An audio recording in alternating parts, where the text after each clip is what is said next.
Root CM के जिद्दी secretary part 29। सबसे पहले आप सभी का तहे दिल से धन्यवाद। आपके इतने प्यारे प्यारे कमेंट्स और ढेर सारी ब्लेसिंग ने मेरा दिल छू लिया। कुछ कमेंट्स पढ़कर तो मेरी आंखों में सच में आंसू आ गए थे।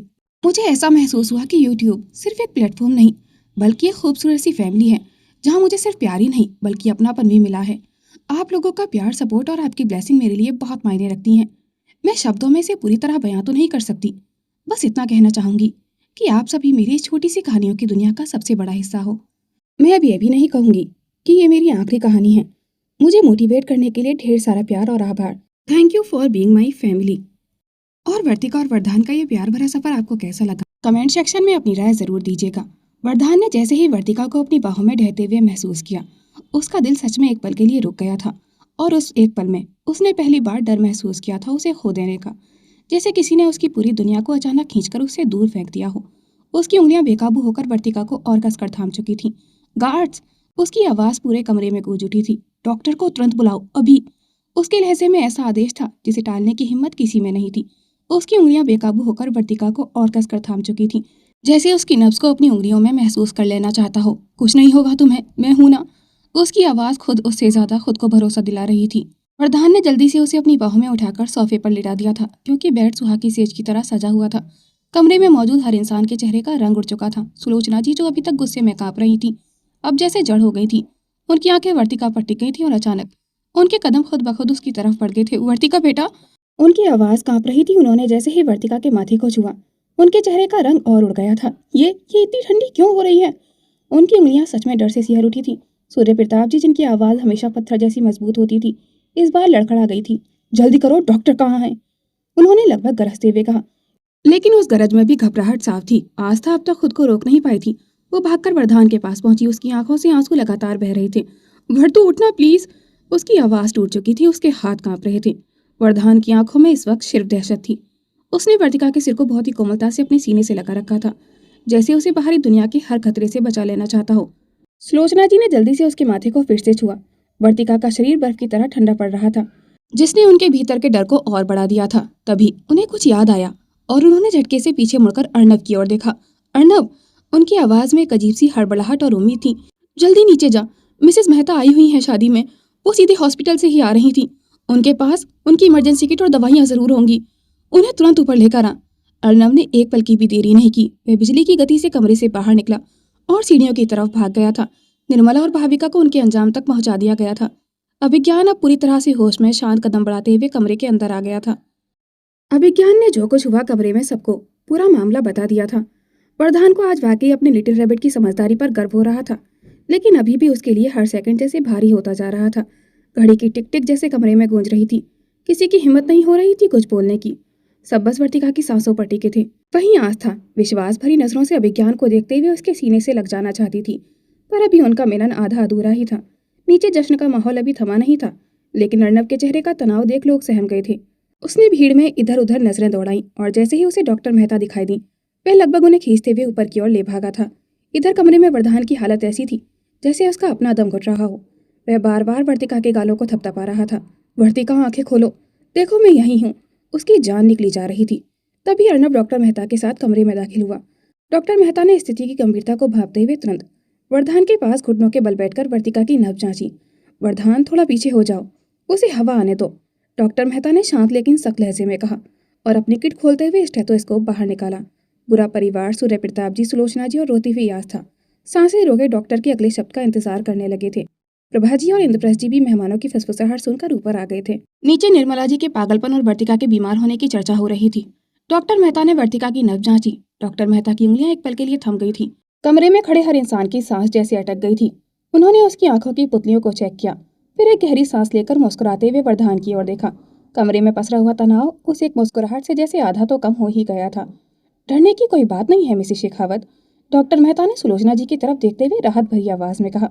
I think she is expecting, और एक बार हॉस्पिटल में टेस्ट कराने के बाद कंफर्म हो जाएगा। एक पल के लिए जैसे किसी ने वक्त को रोक दिया हो। किसी ने कुछ नहीं कहा, लेकिन हर चेहरे पर वही सवाल था, सच? पूरे कमरे में जैसे वक्त ठहर गया था। डॉक्टर मेहता अपनी किट से एक इंजेक्शन निकालते हुए आगे बोली, लगता है किसी केमिकल एक्सपोजर और स्ट्रेस की वजह से बीपी गिर गया और वो बेहोश हो गई। डरने वाली कोई बात नहीं है, मैं एक इंजेक्शन दे देती हूँ, कुछ ही देर में उन्हें होश आ जाएगा। डॉक्टर मेहता के उन चंद शब्दों ने जैसे कमरे की भारी हवा को एकदम से बदल दिया था। सन्नाटा तो अभी भी था, लेकिन अब उस सन्नाटे में दहशत नहीं थी। वरदान, जो अब तक वर्तिका का हाथ पत्थर की तरह जकड़े बैठा था, उसके हाथ की पकड़ ढीली पड़ गई थी। उसने डॉक्टर की तरफ ऐसे देखा जैसे वह उनकी बात पर यकीन नहीं कर पा रहा हो। एक्सपेक्टिंग, उसके गले से आवाज मुश्किल से निकली थी। उसने जैसे खुद से ही पूछा हो, जैसे यकीन करने से डर रहा हो। उसकी आवाज में जमी हुई दहशत की जगह अब एक अजीब सी चमकने ले ली थी। उसने एक बार डॉक्टर को देखा और फिर वर्तिका के उस चेहरे को जो अभी भी पीला था, लेकिन अब उसे उसमें एक नई जिंदगी की लकीर दिखने लगी थी। वरदान ने धीरे से अपना हाथ वर्तिका के पेट के पास ले जाकर हवा में ही रोक लिया था, जैसे वो इस खबर को छूकर सच मान लेना चाहता हो, पर डर रहा हो कि कहीं ये सपना टूट ना जाए। सुलोचना जी की आंखों में जो निर्मला जी के लिए गुस्सा और कड़वाहट की आग दहक रही थी, वह डॉक्टर मेहता के शब्दों की फुहार पड़ते ही शांत हो गई थी। माँ बनने वाली है, सुलोचना जी ने धीरे से दोहराया, जैसे वो इस सुखद एहसास को अपने भीतर उतार रही हों। उनकी आंखों से अब गुस्से के नहीं बल्कि खुशी के आंसू बह निकले थे। उन्होंने झटके से अपने दोनों हाथ वर्तिका के गाल पर रखे, जो अभी भी कुछ ठंडे थे। सूर्य प्रताप जी की सख्त पेशानी पर उभरी हुई नसें ढीली पड़ गई थीं। उन्होंने एक गहरी सांस ली और अपनी आंखों के कोनों को जल्दी से साफ किया। उनके स्वाभिमान और गुस्से के पीछे छिपा दादा बनने का एहसास जाग उठा था। उन्होंने अर्नब के कंधे पर हाथ रखा, जैसे खुद को सहारा दे रहे हों। आस्था ने एक सिसकी भरी, लेकिन इस बार यह दुख की नहीं थी। उसने झट से अपने आंसू पोंछे और मुस्कुराते हुए वरदान के करीब आ गई थी। जीजू, सुना आपने? वर्तु ठीक है और हमारे घर में छोटा मेहमान आने वाला है। वो खुशी के मारे पागल हो रही थी। उसका मन कर रहा था कि अभी वर्तिका को जगाकर उसे गले से लगा ले। जैसे ही प्रभा जी और इम्प्रेस जी ने कमरे के भीतर कदम रखा, सुलोचना जी लगभग दौड़ते हुए प्रभा जी के पास पहुंची और उन्हें बड़े ही गर्मजोशी से अपने गले लगा लिया था। उनकी आंखों में खुशी के आंसू छलक आए थे। बधाई हो समधन जी, सुलोचना जी ने प्रभा जी को गले लगाते हुए चहकर कहा। बधाई हो, हम दादी बनने वाले हैं और आप नानी। हमारे घर में भी किलकारियां गूंजेंगी।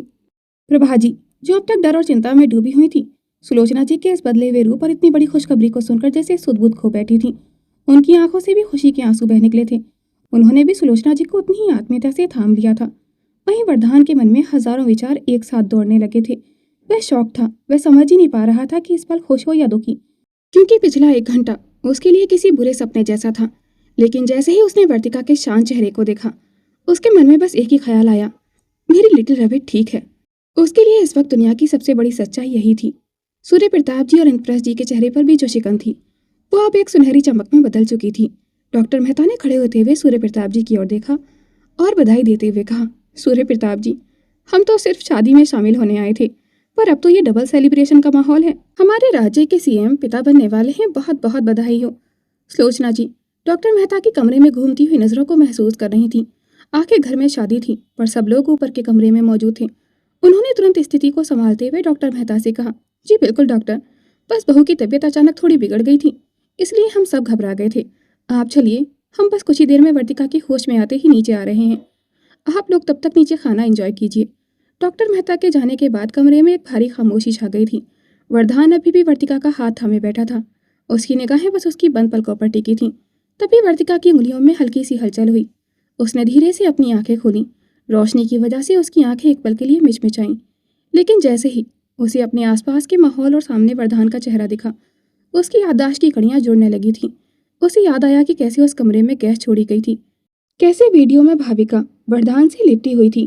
वह पूरी तरह होश में भी नहीं आई थी। उसकी पलकें हल्की सी फड़फड़ाईं, जैसे किसी गहरी अंधेरी सुरंग से बाहर आ रही हों। और अगले ही पल उसने लड़खड़ाती हुई लेकिन बुलंद आवाज में कहा, हिम्मत कैसे हुई हमारे जंगली प्लोटे को हाथ लगाने की। 1 सेकंड के लिए पूरा कमरा जैसे जम गया था। सुलोचना जी के हाथ रुक गए थे। सूर्य प्रताप जी की आंखों में हैरानी उभरी और आस्था ने अपना मुंह हाथ से ढक लिया था। और फिर इतने तनाव भरे माहौल में कुछ लोगों के होठों पर हल्की सी हंसी आ गई थी। सब जानते थे वो किसे जंगली ब्लोटा कह रही थी। प्रधान के चेहरे पर एक पल के लिए राहत की लहर दौड़ी कि उसकी वर्तिका अब खतरे के बाहर है, लेकिन अगले ही पल उसकी आंखों में वही पुरानी सख्ती और अधिकार वाला भाव लौट आया था। ये लड़की अब खुलेआम उसे जंगली ब्लोटा कह रही थी। प्रधान ने वर्तिका का हाथ और जोर से थाम लिया, मानो उसे यकीन दिला रहा हो कि वह हकीकत में होश में आ चुकी है। उसकी आवाज में गुस्सा तो था, पर उस गुस्से के पीछे छिपी फिक्र साफ झलक रही थी। तुम्हारे जंगली ब्लोटे को तुम्हारे अलावा कोई छू भी नहीं सकता, समझी तुम? प्रधान धीरे से वर्तिका की ओर झुका और अगले ही पल वह बिल्कुल उसके होठों के करीब था। उसकी गर्म सांसें वर्तिका के चेहरे पर महसूस हो रही थी। कमरे में सब लोग मौजूद थे, ये जानते हुए भी वरदान का इस तरह करीब आना वर्तिका के दिल की धड़कनें बढ़ा गया था। लेकिन लेकिन वो पिशाचनी तो आपसे लिपटी हुई थी ना। वरदान के इतना करीब होने के बावजूद वर्तिका ने गुस्से में अपनी भौहें सिकोड़ते हुए कहा। उसकी आवाज में जलन साफ झलक रही थी। वरदान के होठों पर एक शरारती मुस्कान आ गई थी। उसने अपनी नजरें वर्तिका की आंखों में गड़ा दी और धीमे लेकिन गहरे लहजे में कहा, तुम चाहती थी ना कि वो औरत हमारी लाइफ से हमेशा के लिए चली जाए, तो बस उसे उसकी सही जगह पहुंचाने के लिए मुझे ये सब नाटक करना पड़ा। वह जाल उसे पकड़ने के लिए बुना गया था। वरदान की बात सुनकर वर्तिका का गुस्सा थोड़ा शांत हुआ, लेकिन जलन अभी भी बाकी थी। उसने अपनी छोटी उंगली वरदान की तरफ बढ़ाई और बच्चों की तरह मुंह बनाकर कहा, ठीक है, पर पहले पिंकी प्रॉमिस कीजिए, अब से आपको सिर्फ मैं ही लिपट सकती हूँ। कोई और पिशाचनी, चुड़ैल या डायन आपके करीब भी नहीं आएगी। वरदान उसकी इस मासूमियत पर अपनी हंसी नहीं रोक पाया था। वह भी कुछ कहने ही वाला था कि तभी वर्तिका की नजरें वरदान के पीछे खड़ी सुलोचना जी और सूर्य प्रताप जी पर पड़ी। प्रभा जी और इंद्रप्रस्थ जी, आस्था, अर्णव, अभिज्ञान सबके सब वहीं मौजूद थे और मुस्कुराते हुए उन दोनों को ही देख रहे थे। वर्तिका का चेहरा शर्म से एकदम लाल हो गया था। उसे एहसास हुआ कि उसने अभी अभी सबके सामने क्या क्या कह दिया था। उसने एक पल की भी देरी नहीं की और झटके से वरदान के सीने में अपना सिर छुपा लिया था। कमरे में खड़े हर शख्स के चेहरे पर वही शरारती मुस्कान थी, जैसे सबको कोई प्राइवेट मूवी देखने का मौका मिल गया हो। सुलोचना जी ने अपनी आंखों से खुशी के आंसू पोंछते हुए कहा, लगता है हमारी बहू को पूरी तरह होश आ गया है। वर्तिका को इस तरह से वरदान के सीने में मुंह छुपाकर शर्माते हुए देख अर्णव से और रहा नहीं गया। उसने शरारत भरी नजरों से पहले वरदान को देखा और फिर कमरे के कोने में खड़े अभिज्ञान और आस्था की ओर इशारा किया। भाई, अब थोड़ा अपनी लिटिल रैबिट से बाहर निकलकर इन दोनों का भी तो सोच लो। अर्णव ने चुटकी लेते हुए कहा। बेचारे कब से दूर दूर खड़े एक दूसरे को बस देख ही पा रहे हैं। ऊपर से सुहाग की सेज भी यहीं सजी हुई है और दुल्हा दुल्हन मंडप छोड़कर यहाँ डॉक्टर के चक्कर काट रहे हैं। अर्णव की बात सुनकर अभिज्ञान, जो हमेशा बहुत गंभीर रहता था, उसने झेप कर अपनी नजरें झुका ली थी। वहीं आस्था का चेहरा तो मानो लाल सुर्ख हो गया हो।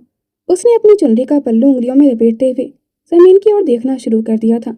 सुलोचना जी ने मुस्कुराते हुए अर्णव के कंधे पर हल्का सा हाथ मारा और बोली, सच कह रहा है अर्णव, इन सब हंगामों के बीच तो हम शादी की बात भूल ही गए थे।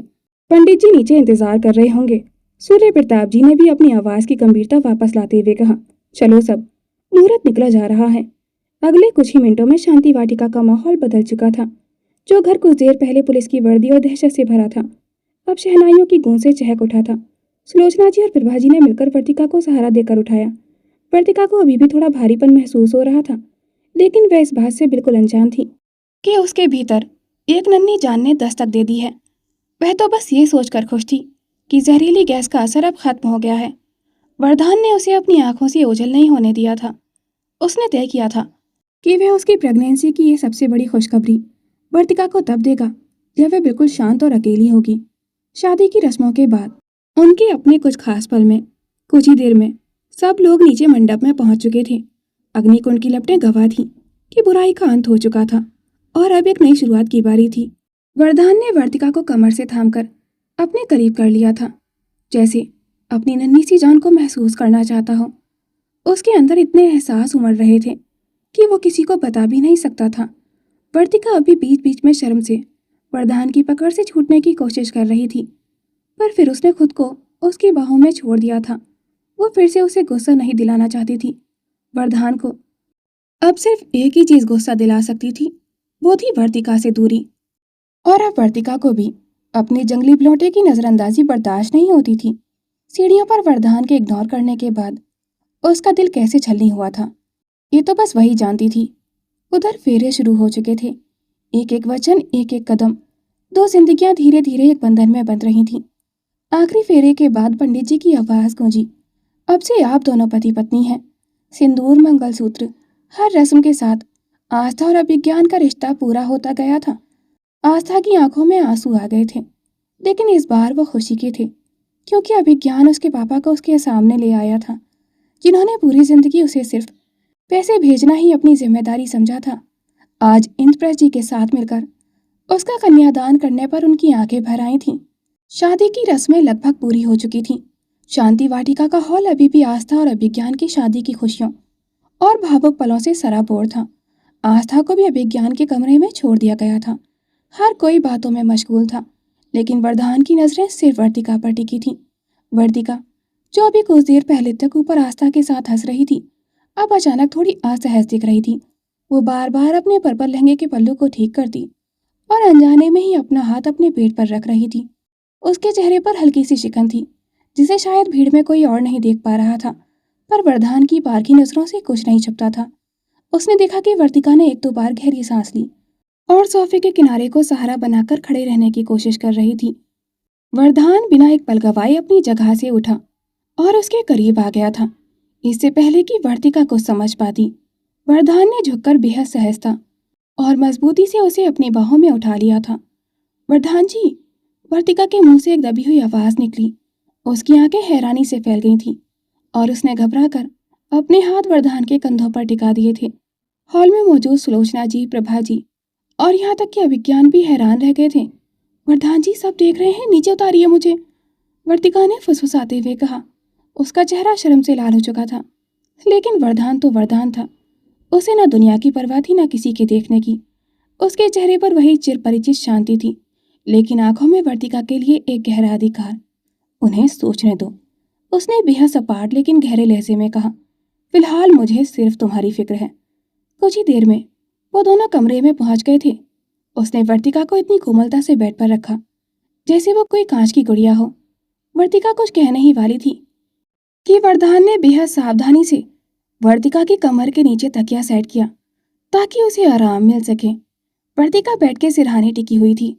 उसका चेहरा अभी भी थोड़ा पीला था, लेकिन वरदान की नजरों में जो आग थी, उसने वर्तिका के गालों पर गुलाबी रंगत बिखेर दी थी। वरदान चुपचाप उसके पास बैठा। उसकी आंखें कुछ अलग ही कह रही थीं। उनमें एक समंदर था भावनाओं का। उसने बिना कुछ कहे बड़ी ही कोमलता से वर्तिका के लहंगे का भारी दुपट्टा उसके कंधे से सरकाया। वर्तिका की सांसें थम सी गई थीं। जैसे ही वरदान की गर्म उंगलियों ने उसकी रेशमी त्वचा को छुआ, वर्तिका के शरीर में एक सिहरन दौड़ गई थी। वरदान धीरे धीरे उसकी ओर झुका। उसने अपनी आंखें मूंद ली और वर्तिका के माथे को चूमा, फिर उसके गालों को और फिर उसकी गर्दन पर अपनी गर्म छुअन छोड़ दी थी। वर्तिका ने कसकर चादर जकड़ ली थी। वरदान की बेताबी आज सातवें आसमान पर थी, लेकिन उस बेताबी में एक अजीब सी तड़प थी। वह उसे इस कदर शिद्दत से चूम रहा था जैसे उसके रोम रोम को अपनी रूह में उतार लेना चाहता हो। जब वरदान के होठ उसके पेट के पास पहुंचे तो वह वहीं ठहर गया था। उसने उसके होठों को वर्तिका के पेट पर टिका दिया और एक लंबी गहरी सांस ली। वह उस एहसास को महसूस करना चाहता था जो अब उन दोनों के जीवन का सबसे अनमोल हिस्सा था। वर्तिका सिहर उठी और कांपती आवाज में बोली, वरदान जी, आप क्या कर रहे हैं? वरदान ने धीरे से अपना सिर ऊपर उठाया। वर्तिका ने देखा कि उसकी उन पत्थर जैसी आंखों में आज नमी थी। वह टूटकर मुस्कुराया और रुंधे हुए गले से बोला, अपने बच्चे को प्यार कर रहा हूँ लिटिल रैबिट, वो प्यार जो मुझे कभी नहीं मिला। मुझे समझ नहीं आ रहा कि मैं इस पल में क्या महसूस करूं। बस इतना जानता हूं कि मैं इस नन्ही सी जान के साथ अपनी पूरी जिंदगी जीना चाहता हूं। वर्तिका की आंखें हैरानी से फैल गई थीं। उसकी आंखों में एक साथ हजार सवाल तैर गए थे, डर, हैरानी और कहीं गहराई में एक अनजानी खुशी भी। उसका दिल जोर जोर से धड़कने लगा था। उसने हकबकाते हुए पूछा, बच्चा? क्या क्या क्या मतलब? हम मां बनने वाले हैं? वरदान ने उसके दोनों हाथों को अपने हाथों में लेकर चूमा और उसकी आंखों में झांकते हुए कहा, हाँ, तुम मां बनने वाली हो और मैं पापा। थैंक यू लिटिल रैबिट, मुझे दुनिया की सबसे बड़ी खुशी देने के लिए। वर्तिका एक पल के लिए सुन्न हो गई थी। फिर अचानक उसके दिमाग में कुछ आया और उसने बहुत ही क्यूट तरीके से अपना मुंह बनाया और मासूमियत से बोली, पर वरदान जी, ये कैसे हो सकता है? हमें तो उल्टियां भी नहीं हुई, जैसे टीवी सीरियल्स में दिखाते हैं कि हीरोइन को चक्कर आते हैं और उसे खट्टा खाने का मन करता है। हमें तो ऐसा कुछ फील ही नहीं हुआ। उसकी इस मासूम बात पर वरदान की आंखों की नमी गायब हो गई थी और उसकी जगह एक शरारती चमक आ गई थी। वह और भी ज्यादा पजेसिव होकर उसकी ओर झुका और उसे टीज करते हुए उसके कान के पास फुसफुसाया, सीरियल्स में जितना दिखाते हैं ना, उससे ज्यादा रोमांस करते हैं हम आपके साथ। तब तो आपने कभी नहीं कहा कि सीरियल्स में तो ये होता ही नहीं लिटिल रैबिट। वरदान की बात सुनकर वर्तिका का चेहरा पहले तो एकदम सफेद पड़ा और फिर बिजली की तेजी से सुर्ख लाल हो गया था। उसने अपनी पलकें झुका ली, पर वरदान की आंखों की शरारत और उसकी गर्म सांसें उसके कान के पास महसूस हो रही थीं। उसने हकलाते हुए बेहद मासूमियत और घबराहट में कहा, वो वरदान जी, सब कुछ नहीं दिखा सकते ना टीवी पर? कुछ चीजें तो प्राइवेट ही अच्छी लगती हैं ना। और मैं उसकी आवाज गले में अटक गई थी। उसे समझ नहीं आ रहा था कि वे अपनी बात कैसे पूरी करें। वरदान ने उसे इस तरह सकपकाते हुए देखा तो उसके चेहरे पर एक गहरी, दिल जीतने वाली मुस्कान आ गई थी। उसे वर्तिका का इस तरह शर्माना और अपनी ही बातों के जाल में फंस जाना बहुत भा रहा था। अच्छा, तो मेरी लिटिल रैबिट को पता है कि क्या प्राइवेट रखना चाहिए और क्या नहीं। वरदान ने उसे चिढ़ाते हुए कहा और धीरे से अपना हाथ उसकी ठुड्डी के नीचे रखकर उसका चेहरा ऊपर उठाया। वर्तिका ने जैसे ही वरदान की आंखों में देखा, उसे वहां सिर्फ प्यार और अपनापन नजर आ रहा था। इससे पहले कि वे कुछ और बोल पाती, वरदान ने झुककर उसके होठों पर एक बहुत ही कोमल और गहरा स्पर्श अंकित कर दिया था। ये किस पहले की बेताबी जैसा नहीं, बल्कि इसमें एक वादा था, उसे और उनके आने वाले बच्चे को हमेशा सुरक्षित रखने का वादा। वर्तिका पूरी तरह से उसके स्पर्श में पिघल गई थी। वरदान ने उसे चूमते हुए बीच में रुककर फिर से टीस किया, उल्टियां नहीं हुई तो क्या हुआ? ये जो तुम अभी टमाटर की तरह लाल हो रही हो ना, ये किसी भी सीरियल की हीरोइन से कहीं ज्यादा खूबसूरत लग रहा है मुझे। उसने वर्तिका के गाल को हल्के से बाइट किया और फिर उसे अपनी बाहों में भरकर बेड पर लेटा लिया था ताकि वो आराम कर सके। वर्तिका ने भी अपना सिर उसके सीने पर रख दिया, जहां वरदान के दिल की धड़कनें साफ सुनाई दे रही थीं, जो शायद आज उसके लिए ही सबसे सुरीला संगीत गा रही थीं। वरदान जी, वर्तिका ने धीरे से पुकारा। वरदान ने प्यार से उसकी पुकार का जवाब दिया। वर्तिका ने अपना सिर थोड़ा सा ऊपर उठाया और अपनी बड़ी बड़ी आंखों से उसे देखते हुए बड़े ही मासूम सवालिया लहजे में पूछा, क्या हमारा बेबी भी आपकी तरह खड़ूस और जंगली लौटा होगा? मतलब हमेशा गुस्से में रहने वाला?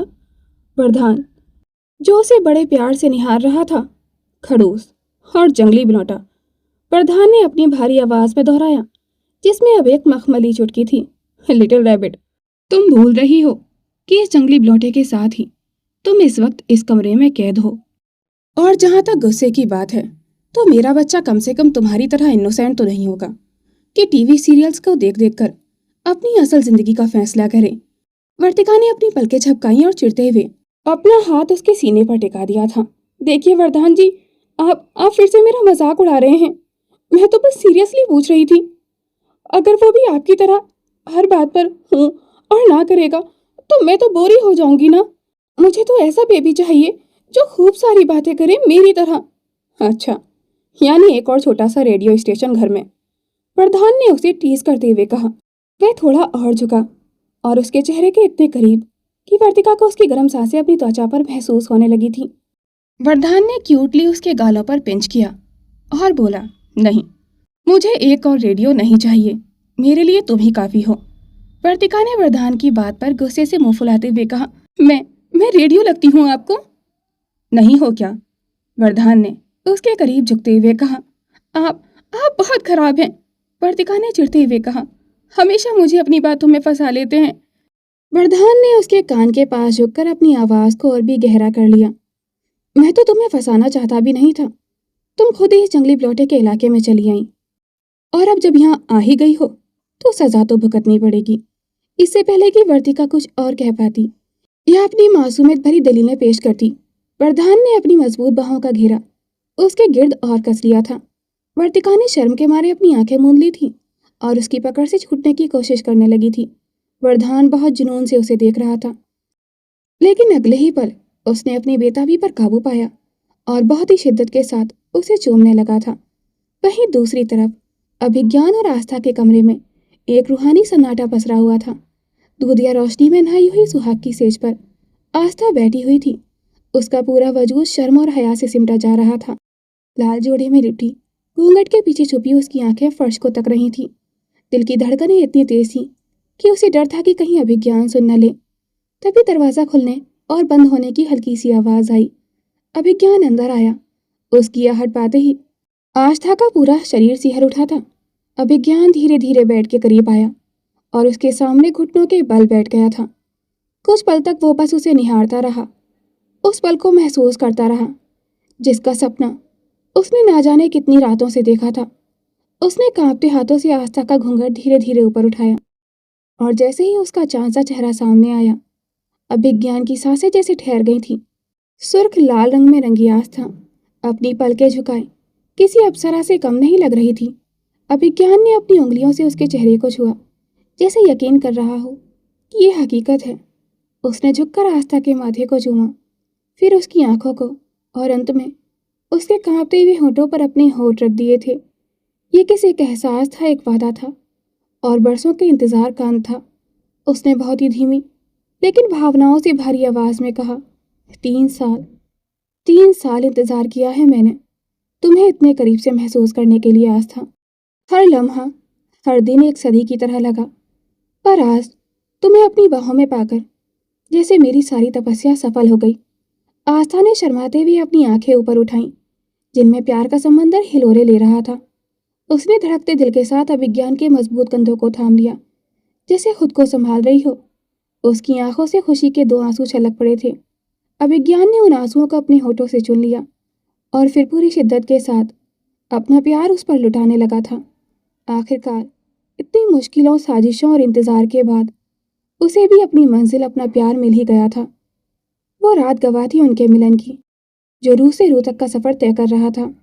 8 महीने बाद वक्त ने करवट बदली और 8 हसीन महीने गुजर गए थे। मुख्यमंत्री आवास और शांति वाटिका, दोनों ही घरों का माहौल पूरी तरह बदल चुका था। डर और साजिशों की जगह अब सिर्फ खुशियां, उम्मीदें और आने वाले कल की तैयारियां थीं। मुख्यमंत्री आवास के वर्धान और वर्तिका के कमरे में एक अलग ही रौनक थी। वर्धान पिछले 8 महीनों से वर्तिका के साथ मुख्यमंत्री आवास में ही रह रहा था, जो उनका छोटा सा आशियाना था। कमरा अब गुलाबी और नीले रंग के छोटे छोटे खिलौनों, कपड़ों और किताबों से भरा हुआ था। बेड के पास एक खूबसूरत पालना रखा हुआ था। वर्तिका बेड पर लेटी हुई थी। उसका पेट अब काफी बड़ा हो गया था। 8 महीने की प्रेगनेंसी जो थी, उसके चेहरे पर एक अलौकिक चमक और सुकून था। वो अपनी उंगलियों से अपने पेट को सहला रही थी और बुदबुदा रही थी। तभी वर्धान कमरे में दाखिल हुआ। उसके हाथ में ताज़े फूलों का बुके और नारियल पानी का गिलास था। इन 8 महीनों में वर्धान ने वर्तिका को एक पल के लिए भी अकेला नहीं छोड़ा था। वो सचिवालय में काम के साथ साथ अपनी पत्नी का भी पूरा ख्याल रखता था। वो एक सख्त पति और सीएम से बदलकर एक बेहद केयरिंग, पॉजेसिव और प्यार करने वाला पिता बन गया था। लिटिल रैबिट, वर्धान ने पुकारा। वर्तिका ने मुस्कुराकर उसकी ओर देखा। वर्धान उसके पास बैठा और सबसे पहले उसके माथे को चूमा, फिर अपना हाथ उसके पेट पर रखा। जैसे ही उसने हाथ रखा, उसे एक हल्की सी किक महसूस हुई। अरे, ये तो लगता है अभी से फुटबॉलर बनने की तैयारी कर रहा है। वर्धान खिलखिलाकर हंस पड़ा था। वर्तिका ने अपनी आंखें घुमाई। देखिए, अभी से आप टीम बना रहे हैं। और क्या मतलब फुटबॉलर? ये तो मेरी तरह शांत और मासूम होगा। शांत और मासूम? वर्धान ने उसे चिढ़ाया। तुम और शांत? नामुमकिन। ये पक्का मिस्टर परफेक्ट होगा मेरी तरह। वर्तिका ने चिढ़कर अपनी नाक से कोड़ी। मैं शिकायत कर दूंगी आपकी सुलोचना मम्मी से, अगर आपने मेरी बेबी को अपनी तरह कम बोलने वाला बनाया तो। वर्धान ने उसे अपनी बाहों में भर लिया था, बहुत सावधानी से। अब शिकायत का मौका ही नहीं मिलेगा, क्योंकि आज शाम को ही मम्मी पापा, सुलोचना माँ और प्रभा माँ, सब लोग आ रहे हैं। वर्तिका की आंखें चमक उठी थी। सच में सब आ रहे हैं? हाँ, क्योंकि डॉक्टर ने कहा है कि अब कभी भी खुशखबरी आ सकती है, तो सब लोग अपने पोते या पोती का स्वागत करने के लिए बेताब हैं। वर्तिका ने अपना सिर वर्धान के सीने पर रख दिया।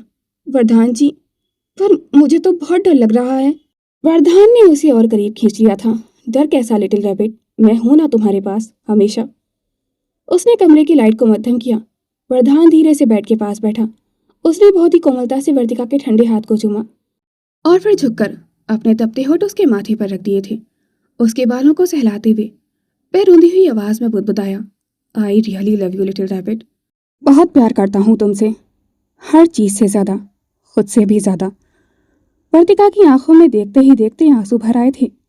उसने इन दिनों जाने वर्धान के कितने रूप देखे थे। उसे वर्धान का वह दर्द, उसकी वह बेबसी और फिर वह रूह को छुलेने वाला साथ सब महसूस हो रहा था। उसने बहुत धीरे से अपना कांपता हुआ हाथ आगे बढ़ाया और वर्धान के बिखरे हुए बालों पर रखा। वह बड़े प्यार से उसके माथे को सहलाते हुए उसके चेहरे को निहारने लगी थी। वर्तिका की आंखों से खुशी और सुकून के आंसू छिलककर उसके तकिए पर जा गिरा था, जैसे वे ये जताना चाहती हो कि वह इस सफर में अकेला नहीं है। उसने बहुत धीमे, लगभग फुसफुसाते हुए कहा, मैं भी आपसे प्यार करती हूँ Vardaan ji. I love you too so much. Thank you मेरी जिंदगी में आने के लिए। मेरा सुकून है आप। वरदान ने जब ये शब्द सुने तो उसकी आंखों में एक अजीब सी चमक आ गई थी। वह जो दुनिया के लिए एक सख्त मुख्यमंत्री और पत्थर दिल इंसान था, अपनी पत्नी के सामने पिघलकर मौन हो चुका था। उसने झुककर वर्तिका के गाल पर अटके उस आंसू को अपने होठों से चूम लिया।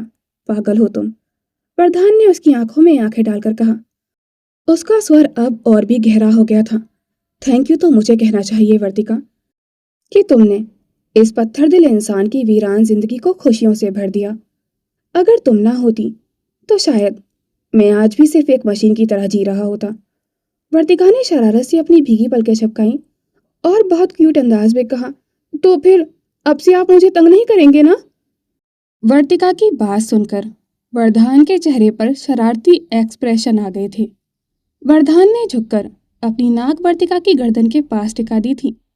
उसकी त्वचा की भीनी भीनी खुशबू वरदान के दिमाग पर जैसे किसी नशे की तरह छाने लगी थी। वह सख्त मुख्यमंत्री जो पूरी रियासत पर राज करता था, इस वक्त अपनी पत्नी की नजदीकी के सामने हार रहा था। तुम्हें लगता है कि मैं इतनी आसानी से तुम्हें तंग करना छोड़ दूंगा? वरदान की आवाज अब एक गहरी फुसफुसाहट बन चुकी थी, जिसमें अधिकार और बेपनाह चाहत घुली हुई थी।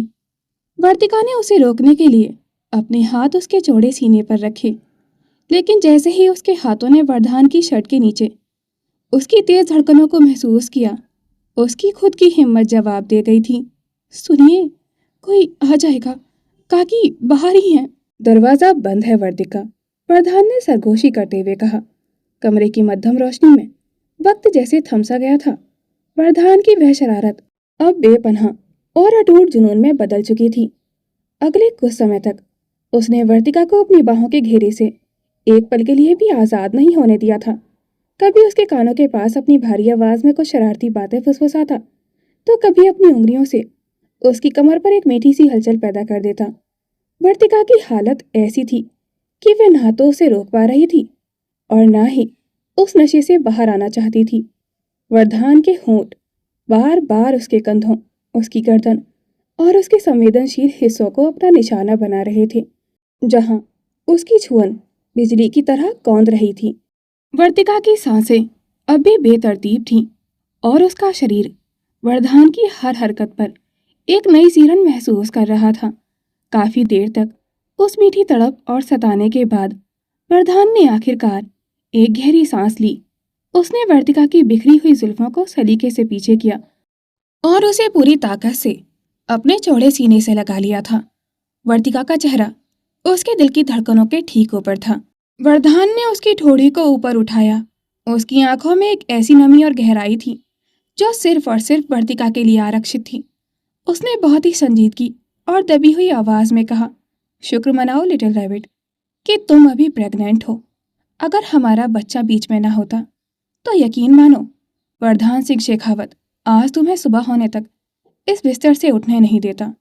वर्तिका, जो अब तक उसकी बाहों में बिल्कुल शांत और सुस्त पड़ी थी, उसने जैसे ही ये सुना उसकी तंद्रा टूटी।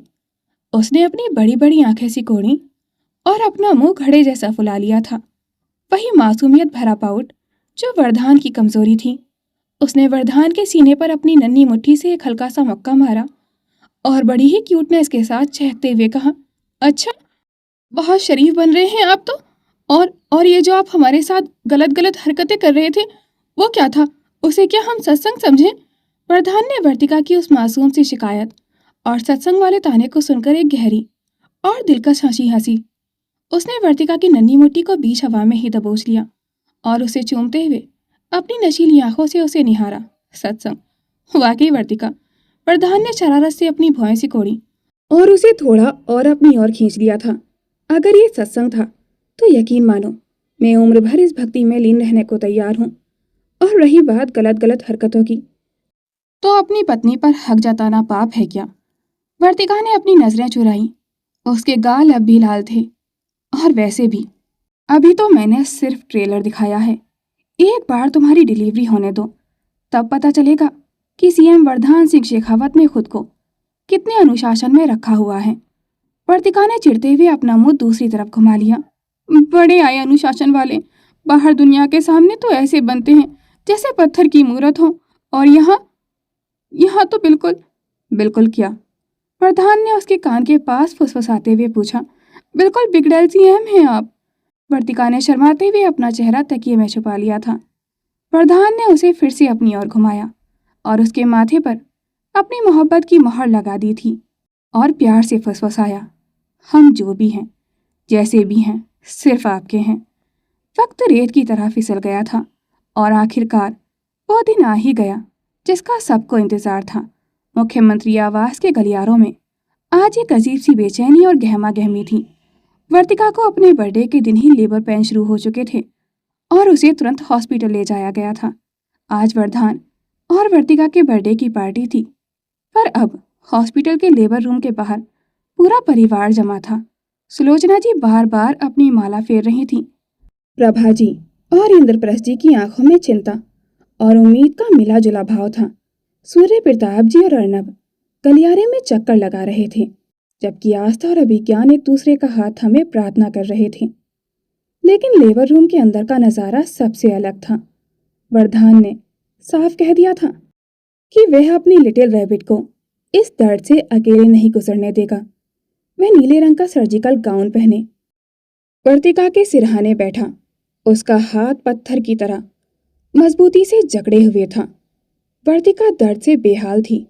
उसके माथे पर पसीने की बूंदें थीं और वह बार बार वरदान का हाथ कस लेती थी।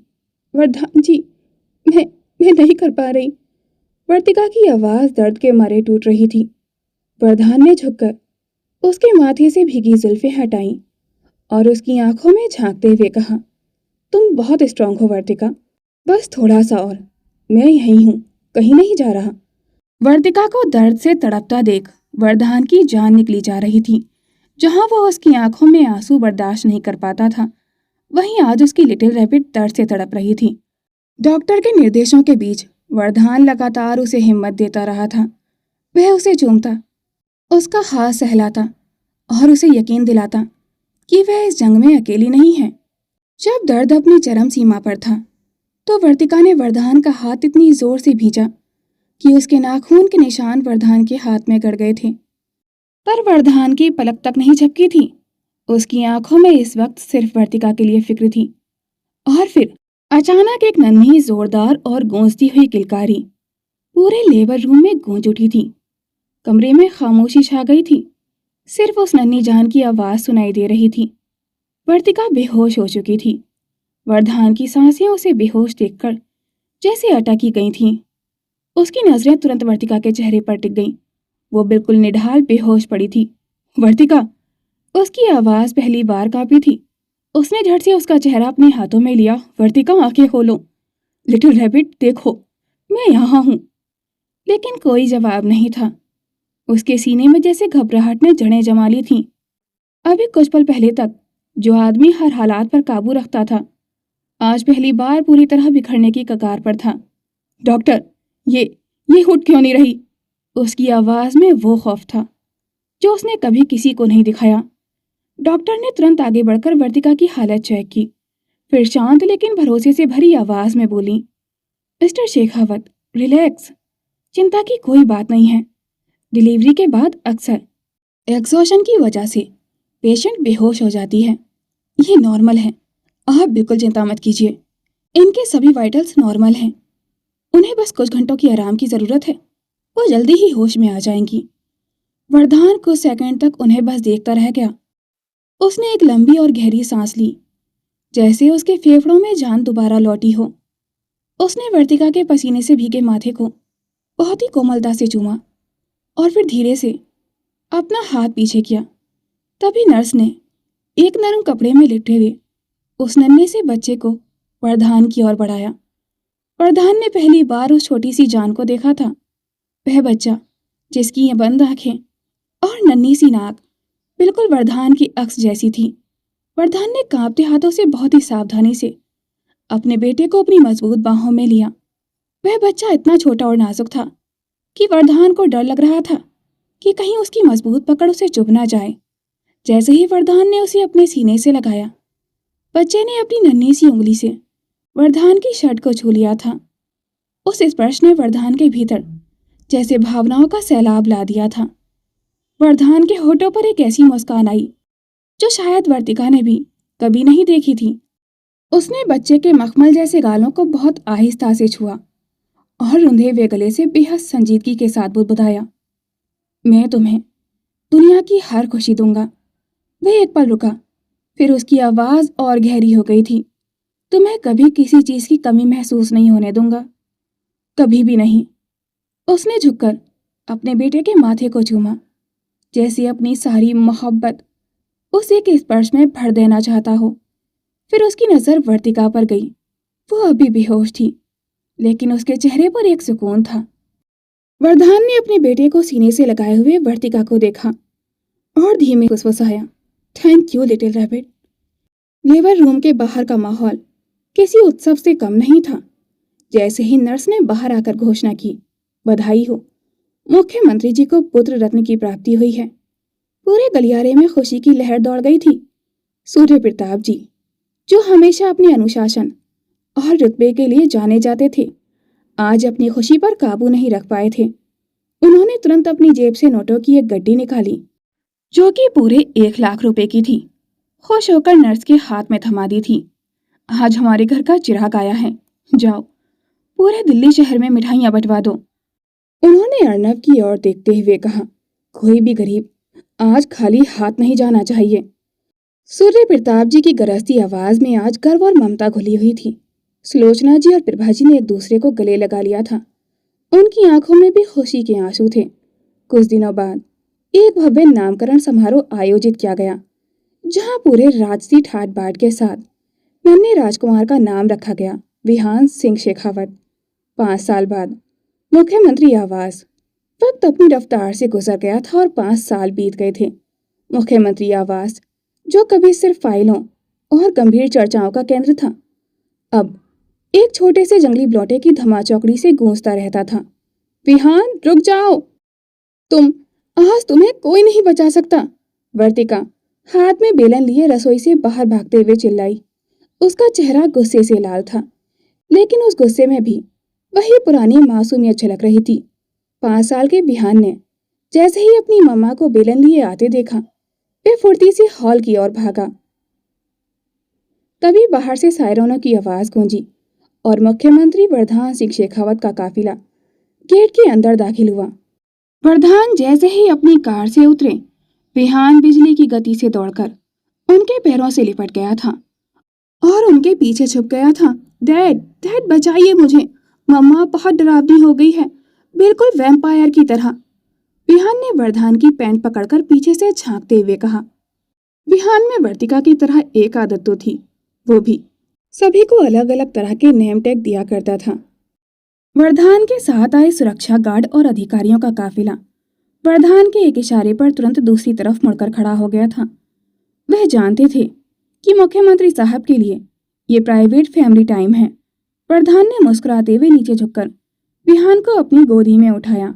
विहान हूबहू वरदान का अक्स था, वही गहरी आंखें, वही तेज नाक और वही आत्मविश्वास। वर्तिका का तो उसमें 1% भी अंश नहीं दिख रहा था, सिवाय उसकी शरारत के। क्या हुआ मेरी लिटिल रैबिट को? इतना गुस्सा सेहत के लिए अच्छा नहीं है, वरदान ने शांत और गहरे लहजे में कहा। उनके चेहरे पर एक शरारती मुस्कान थी।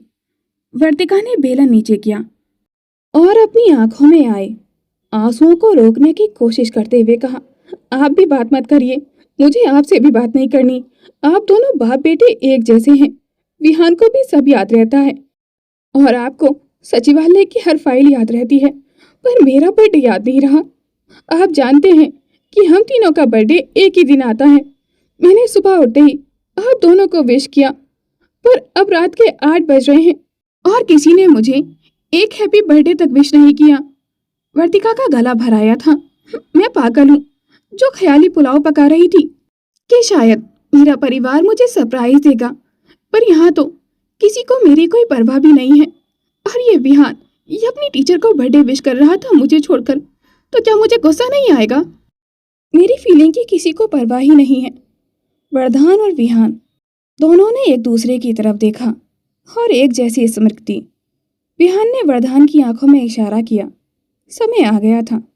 अच्छा, तो तुम्हें लगता है कि हम भूल गए?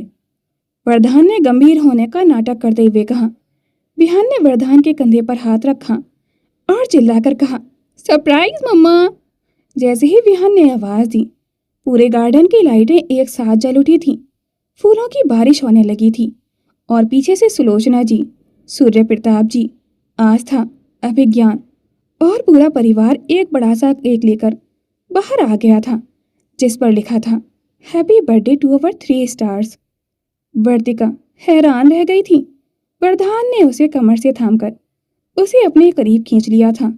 विहान ने वर्तिका के गाल को चूमते हुए कहा, मम्मा, हम भूल सकते हैं क्या? वरदान ने वर्तिका के कान के पास झुककर फुसफुसाया, तुम्हारे आंसू आज भी मेरी कमजोरी हैं। वर्तिका, जन्मदिन मुबारक हो मेरी लिटिल रैबिट। वर्तिका ने मुस्कुराते हुए विहान को गले लगा लिया था। उसे समझ आ गया था कि विहान सिर्फ वरदान जैसा दिखता ही नहीं था, बल्कि प्यार करने का अंदाज भी उसने अपने पिता से ही सीखा है। आस्था पर भी प्यारा सा एक 4 साल का बेटा अद्वैत था, जिसने उसकी और अभिज्ञान के जीवन को खुशियों से भर दिया था। हॉल में केक कटने और बधाइयों के शोर के बीच वर्तिका की आंखों में अब जो आंसू थे वो पूरी तरह से खुशी के थे। विहान ने अपनी मम्मा के हाथ से बेलन छीनकर सोफे पर फेंक दिया था और उछलकर उनके गले से लग गया था। मम्मा, विहान कभी अपनी मम्मा का बर्थडे नहीं भूलता। वो तो बस डैड का आइडिया था कि आपको थोड़ा परेशान किया जाए। पूछ लीजिए, वरना मैं तो आपको सुबह ही विश करने वाला था गुड मॉर्निंग किसी के साथ। विहान ने दांत दिखाते हुए अपनी मम्मा को चिढ़ाया। वरदान ने विहान को नीचे उतारा और वर्तिका के कंधे पर हाथ रखकर उसे उस बड़े से केक की ओर ले गया था। सूर्य प्रताप जी और सुलोचना जी ने आगे बढ़कर वर्तिका के सिर पर हाथ रखा। सूर्य प्रताप जी, जो कभी अपनी मूंछों पर ताव देकर सबको डराते थे, आज अपनी बहू की खुशी देखकर बच्चों की तरह मुस्कुरा रहे थे। केक कटने के बाद जब सब लोग खाने और बातों में मशगूल हो गए, वरदान ने चुपके से वर्तिका का हाथ पकड़ा और उसे थोड़ा दूर ले आया था, गार्डन के एक शांत कोने में, जहां रात की रानी की खुशबू महक रही थी। वरदान ने अपनी जेब से एक छोटा सा बॉक्स निकाला। उसने बॉक्स खोला तो अंदर एक बेहद खूबसूरत कस्टमाइज्ड डायमंड पेंडेंट था, जिस पर वी वी वी उकेरा हुआ था। वरदान, वर्तिका और विहान, ये क्या है वरदान जी? वर्तिका ने मंत्रमुग्ध होकर पूछा। ये हमारी दुनिया है वर्तिका, वरदान ने संजीदगी से कहा। उसने पेंडेंट को उसके गले में पहनाया और उसकी आंखों में गहराई से देखते हुए बोला, मैं भले ही एक मुख्यमंत्री हूं, पर मेरी असली रियासत तुम दोनों हो। तुम मेरी ताकत हो और विहान मेरा गर्व। तुम दोनों के बिना वरदान सिंह शेखावत आज भी अधूरा होता। वर्तिका ने वरदान के सीने पर अपना सिर टिका दिया था। वह गहरी सांस लेते हुए धीमे से बोली, पता है वरदान जी, 5 साल पहले जब मैं लेबर रूम में थी तो मुझे लगा था कि मैं शायद अब कभी बाहर नहीं आ पाऊंगी, पर मैं जब भी आंखें मूंदती तो मुझे आपकी आवाज़ सुनाई देती थी, मैं यही हूँ। वरदान ने उसे अपनी आगोश में कस लिया था। तभी विहान दौड़ता हुआ आया और उन दोनों के बीच में घुस गया था।